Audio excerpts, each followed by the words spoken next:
पहला क्वेश्चन है हमारा, pick out the drug belonging to anticoagulant of direct action. Question कह रहा है आपसे कि कौन सी एंटीकोगुलेंट क्लास की ड्रग डायरेक्टली अपना एक्शन प्रोड्यूस करती है। पहला ऑप्शन है आपका एस्प्रिन, दूसरा ऑप्शन है हिपेरिन, तीसरा ऑप्शन है डाइक्यूमेरॉल और चौथा ऑप्शन है बोथ ए एंड बी। तो आपका करेक्ट ऑप्शन है यहाँ पर बी, जो कि है हिपेरिन। देखिए हिपेरिन है, डाल्टेपेरिन है, ये ऐसी एंटीकोगुलेंट क्लास की ड्रग हैं जो कि अपना एक्शन डायरेक्टली प्रोड्यूस करती हैं। ठीक है, अगला क्वेश्चन है हमारा, indicate the drug belonging to antagonist of heparin. आपको यहाँ पर ऐसी ड्रग को इंडिकेट करना है जो कि हिपेरिन एंटागोनिस्ट की तरह वर्क करती हो। पहला ऑप्शन है आपका एस्प्रिन, दूसरा ऑप्शन है डाइक्यूमेरॉल, तीसरा ऑप्शन है डाल्टेपेरिन और चौथा ऑप्शन है आपका प्रोटामिन सल्फेट। तो आपका करेक्ट ऑप्शन है यहाँ पर डी, जो कि है प्रोटामिन सल्फेट। बहुत ही इंपॉर्टेंट क्वेश्चन है। प्रोटामिन सल्फेट जो होती है एक बेसिक प्रोटीन होती है जो कि ऑब्टेन की जाती है बाय द फिश स्पर्म। ठीक है, अगला क्वेश्चन है हमारा, indicate the drug belonging to fibrinolytic inhibitor. आपको यहां पर यह बताना है कि कौन सी ड्रग फाइब्रोनोलिटिक इनहिबिटर की तरह काम करती है। ठीक है, तो सबसे पहले तो आप ये समझिए फाइब्रोनोलिटिक इनहिबिटर क्या होते हैं। देखिए फाइब्रोनोलिसिस का मतलब जो ब्लड क्लॉट को लिसिस करवाए, ठीक है, वो होते हैं हमारे फाइब्रोनोलिटिक, और जो इस प्रोसेस को इनहिबिट करे वो कहलाएंगे फाइब्रोनोलिटिक इनहिबिटर। ठीक है, तो आपको यहाँ पर फाइब्रोनोलिटिक इनहिबिटर को इंडिकेट करना है। तो पहला ऑप्शन है आपका अमीनो कैप्रोनिक एसिड, दूसरा ऑप्शन है टिक्लोपिडीन, तीसरा ऑप्शन है स्ट्रेप्टोकाइनेज और चौथा ऑप्शन है विटामिन के। तो आपका करेक्ट ऑप्शन है ए, जो कि है अमीनो कैप्रोनिक एसिड। और इस ड्रग को हम यूज करते हैं as a drug of choice in the case of bleeding from fibrinolytic therapy. Okay, अगला क्वेश्चन है हमारा, all of the following are recommended at the initial stages of treating patient with heart failure except. यहाँ पर question आपसे ये कह रहा है कि आपके जो चार ऑप्शन हैं इसमें से कोई तीन ऐसे होंगे जिनको कि हम रिकमेंड करेंगे in the heart failure condition, और वो भी किस स्टेज में, इनिशियल स्टेज में। लेकिन कोई एक ऐसा ट्रीटमेंट है जिसको कि हमें इनिशियल स्टेज में रिकमेंड नहीं करना चाहिए, तो आपको वो ऑप्शन मार्क करना है। ठीक है, पहला ऑप्शन है आपका रिड्यूस्ड साल्ट इंटेक, दूसरा ऑप्शन है वेरापामिल, तीसरा ऑप्शन है एंजियोटेंसिन कन्वर्टिंग एंजाइम इनहिबिटर या एस इनहिबिटर, चौथा ऑप्शन है डायूरेटिक्स। तो आपका करेक्ट ऑप्शन है बी, जो कि है वेरापामिल। वेरापामिल को हार्ट फेल्योर के इनिशियल स्टेज में हमें रिकमेंड नहीं करना चाहिए। ठीक है, अगला क्वेश्चन है हमारा, all of the following agents belongs to cardiac glycoside except. यहां पर क्वेश्चन आपसे ये कह रहा है कि चार ऑप्शन में से कोई एक ऐसी ड्रग है जो कि कार्डियक ग्लाइकोसाइड क्लास की ड्रग नहीं है। ठीक है, आपको वो ड्रग मार्क करना है। पहला ऑप्शन है आपका डिजॉक्सिन, दूसरा ऑप्शन है स्ट्रोपेंथिन के, तीसरा ऑप्शन है एमरीनोन और चौथा ऑप्शन है डिजिटॉक्सिन। तो आपका करेक्ट ऑप्शन है सी, जो कि है एमरीनोन, और बाकी के जो तीन है डिजॉक्सिन, स्ट्रोपेंथिन और डिजिटॉक्सिन, ये हमारी कार्डियक ग्लाइकोसाइड क्लास की ड्रग है। अगला क्वेश्चन है हमारा, the non glycoside positive inotropic drug is. यहां पर क्वेश्चन आपसे कह रहा है कि ऐसी ड्रग कौन सी है जो कि नॉन ग्लाइकोसाइड हो और पॉजिटिव आइनोट्रोपिक इफेक्ट रखती हो। ठीक है, तो पहला ऑप्शन है आपका डिजॉक्सिन, दूसरा ऑप्शन है डिजिटॉक्सिन, तीसरा ऑप्शन है स्ट्रोपेंथिन और चौथा ऑप्शन है डोबिटामीन। तो आपका करेक्ट ऑप्शन है डी, जो कि है डोबिटामीन। डोबिटामीन नॉन ग्लाइकोसाइड क्लास की ड्रग है और ये पॉजिटिव आइनोट्रोपिक इफेक्ट रखती है। जिन लोग को आइनोट्रोपिक इफेक्ट और क्रोनोट्रोपिक इफेक्ट के बारे में नहीं पता है तो उनके लिए थोड़ा सा यहाँ पर हम बता देते हैं कि देखिए हार्ट से रिलेटेड दो इफेक्ट होते हैं, एक होता है हमारा आइनोट्रोपिक और दूसरा होता है क्रोनोट्रोपिक। ठीक है, तो अगर आइनोट्रोपिक वर्ड आया है तो वहां पर फोर्स ऑफ कॉन्ट्रैक्शन के बारे में बात की जा रही है। ठीक है, और अगर क्रोनोट्रोपिक वर्ड आया है तो वहां पर हम हार्ट रेट के बारे में बात कर रहे हैं। ठीक है, अब पॉजिटिव और निगेटिव का मतलब क्या है, अगर फोर्स ऑफ कॉन्ट्रैक्शन इंक्रीज कर रहा है तो वहां पर हम कहेंगे पॉजिटिव आइनोट्रोपिक। ठीक है, इसी तरह से अगर हार्ट रेट वहां पे इंक्रीज कर रही है तो हमारा हो जाएगा पॉजिटिव क्रोनोट्रोपिक, और अगर डिक्रीज कर रही है तो दोनों हो जाएंगे negative inotropic and negative chronotropic. ठीक है, अगला क्वेश्चन है हमारा, sugar molecule in the structure of glycoside influence. आपको यहां पर यह बताना है जो हमारी ग्लाइकोसाइड क्लास की ड्रग होती हैं उनमें जो शुगर मोइटी होती है उसका क्या काम होता है। ठीक है, पहला ऑप्शन है आपका वो रिस्पॉन्सिबल होती है कार्डियोटोनिक एक्शन के लिए, दूसरा ऑप्शन है वो रिस्पॉन्सिबल होती है फार्माकोकाइनेटिक प्रॉपर्टीज के लिए, तीसरा ऑप्शन है टॉक्सिक प्रॉपर्टीज के लिए और चौथा ऑप्शन है ऑल ऑफ द अबव। तो आपका करेक्ट ऑप्शन है बी, जो कि है फार्माकोकाइनेटिक प्रॉपर्टीज। ठीक है, देखिए जितनी भी ग्लाइकोसाइड क्लास की ड्रग होती हैं उनमें दो चीजें होती हैं, एक होती है हमारी शुगर पार्ट और एक होता है नॉन शुगर पार्ट। तो जो शुगर पार्ट होता है उसको हम ग्लाइकॉन पार्ट बोलते हैं और नॉन शुगर पार्ट को ए ग्लाइकॉन पार्ट बोलते हैं। ठीक है, तो जो ए ग्लाइकॉन पार्ट होता है या नॉन शुगर पार्ट होता है वो रिस्पॉन्सिबल होता है फॉर देयर फार्माकोलॉजिकल एक्शन। ठीक है, और जो शुगर पार्ट होता है वो ड्रग को जहां पर जरूरत होती है वहां तक मूव करवाने के लिए एनर्जी प्रोवाइड करता है। ठीक है, तो ये फार्माकोकाइनेटिक प्रॉपर्टीज के लिए रिस्पॉन्सिबल होता है। ठीक है, अगला क्वेश्चन है हमारा, all of the following statement regarding cardiac glycoside are true except. यहां पर आपको ऐसी स्टेटमेंट को पॉइंट आउट करना है जो कि कार्डियक ग्लाइकोसाइड के रिस्पेक्ट में गलत हो। ठीक है, पहला ऑप्शन है आपका, they inhibit the sodium potassium ATPase and thereby increase intracellular calcium ion in myocardial cell. दूसरा ऑप्शन है, they cause a decrease in vagal tone. तीसरा ऑप्शन है, children tolerate higher dose of digitalis than adult. और चौथा option है, none of the above. तो आपका correct option है बी, जो कि है they cause a decrease in vagal tone. जितने भी कार्डियक ग्लाइकोसाइड होते हैं वेगल टोन को डिक्रीज नहीं करते हैं, वो इंक्रीज करते हैं। ठीक है, अगला क्वेश्चन है हमारा, all of the following are central acting anti hypertensive drug except. यहां पर आपके 4 ऑप्शन हैं, जिनमें से 3 तो ऐसे हैं जो कि सेंट्रली एक्ट करके अपना एंटी हाइपरटेंसिव इफेक्ट देते हैं, लेकिन कोई एक ऐसी ड्रग है जो कि सेंट्रली एक्ट ना करती हो। ठीक है, तो पहला ऑप्शन है आपका मेथाइल डोपा, दूसरा ऑप्शन है क्लोनिडीन, तीसरा ऑप्शन है मोक्सोनिडीन और चौथा ऑप्शन है मिनॉक्सिडिल। तो आपका करेक्ट ऑप्शन है डी, जो कि है मिनॉक्सिडिल। मिनॉक्सिडिल सेंट्रली एक्ट नहीं करती है, ये एक वेसोडाइलेटर क्लास की ड्रग है और अपना इफेक्ट वेसल्स को डायलेट करके प्रोड्यूस करती है। ठीक है, और बाकी की जो 3 है हमारी मेथाइल डोपा, क्लोनिडीन और मोक्सोनिडीन, ये सेंट्रली एक्ट करके अपना एंटी हाइपरटेंसिव इफेक्ट देती है। देखिए दोस्तों, अक्सर आप लोग पूछते हैं कि सर कैसे तैयारी करनी चाहिए, कैसे क्वेश्चन को सॉल्व करना चाहिए, कैसे हमारी अच्छी प्रिपरेशन हो सकती है। तो देखिए, जो मुझे लगता है वो मैं आपके साथ शेयर कर रहा हूं। आपके क्वेश्चन में 4 ऑप्शन होते हैं। ठीक है, तो आपको तो वहां पर एक ही ऑप्शन चूज करना होता है,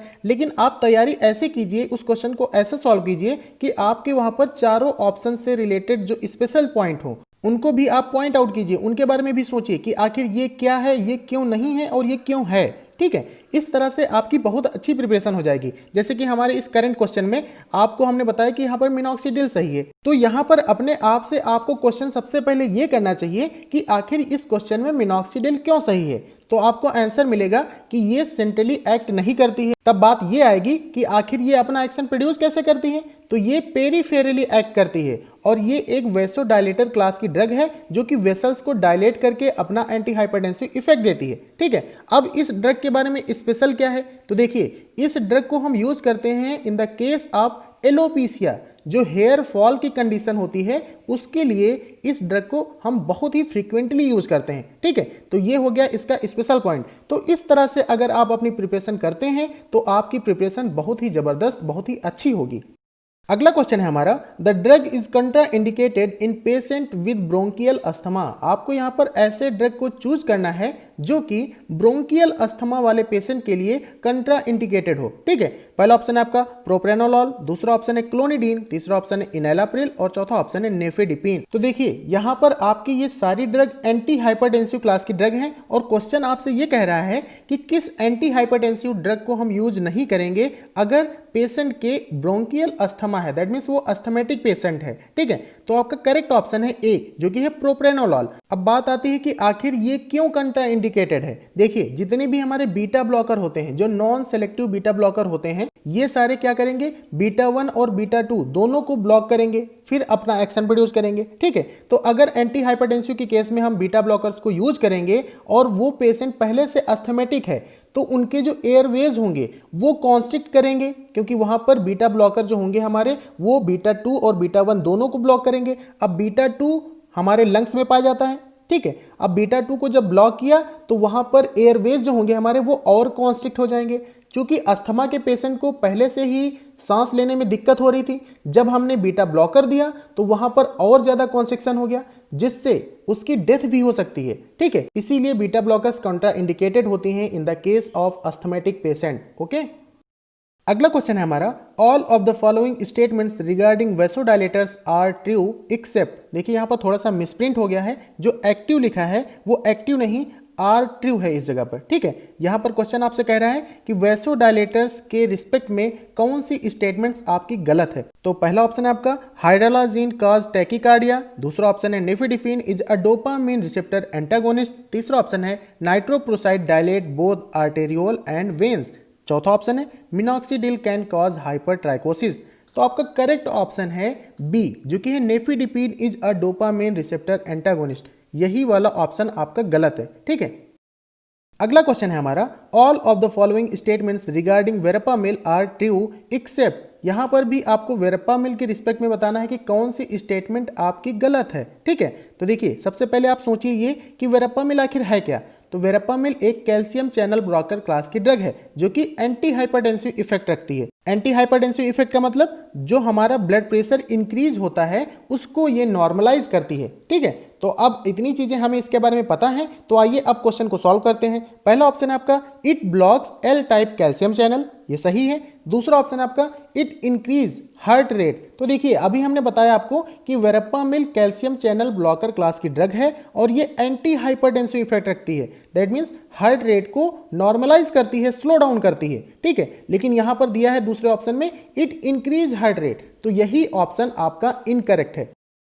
अगला क्वेश्चन है हमारा, choose the unwanted effect of clonidine. आपको यहां पर क्लोनिडीन के जो अनवांटेड इफेक्ट हैं, दैट मीन्स एडवर्स इफेक्ट हैं, उनको चूज करना है। तो सबसे पहली बात यह है कि क्लोनिडीन आखिर है क्या। ठीक है, तो क्लोनिडीन एक centrally acting alpha agonist drug है जो कि एंटी हाइपरटेंसिव इफेक्ट रखती है। तो आइए क्वेश्चन सॉल्व करते हैं। पहला ऑप्शन है आपका पार्किंसन सिंड्रोम, दूसरा ऑप्शन है सेडेटिव एंड हिप्नोटिक इफेक्ट, तीसरा ऑप्शन है आपका agranulocytosis and aplastic anaemia, चौथा ऑप्शन है dry cough and respiratory depression. तो आपका करेक्ट ऑप्शन है यहाँ पर बी, जो कि है सेडेटिव एंड हिप्नोटिक इफेक्ट। तो यहाँ पर थोड़ी देर के लिए मान लेते हैं कि इस क्वेश्चन का आंसर हमें नहीं पता है। ठीक है, लेकिन ये पता है कि क्लोनिडीन सेंट्रली एक्टिंग ड्रग है और ये एंटी हाइपरटेंसिव क्लास की ड्रग है। ठीक है, तो देखिए सेंट्रली एक्टिंग का मतलब क्या, सेंट्रल नर्वस सिस्टम से इंटरफेयर करके अपना एंटी हाइपरटेंसिव इफेक्ट देगी। ठीक है, तो यहाँ पर जो हमारे एडवर्स इफेक्ट होंगे वो भी सीएनएस से रिलेटेड हो सकते हैं। ठीक है, तो इस तरह से अगर हम गेस करना चाहें तो एक तरह से इस क्वेश्चन को हम गेस भी कर सकते हैं। ओके, अगला क्वेश्चन है हमारा, tick the drug influencing the blood flow which is related to anti platelet agent. यहां पर क्वेश्चन आपसे पूछ रहा है कि ऐसी कौन सी ड्रग है जो कि एंटी प्लेटलेट एजेंट से रिलेटेड है और वो ब्लड फ्लो को इन्फ्लुएंस करती है। पहला ऑप्शन है आपका हिपेरिन, दूसरा ऑप्शन है एस्पिरिन, तीसरा ऑप्शन है पैरासीटाम और चौथा ऑप्शन है आपका टेनाकैन। तो आपका करेक्ट ऑप्शन है यहां पर बी, जो कि है एस्पिरिन। ओके, अगला क्वेश्चन है हमारा, indicate the drug which are calcium channel blockers influencing the brain blood flow.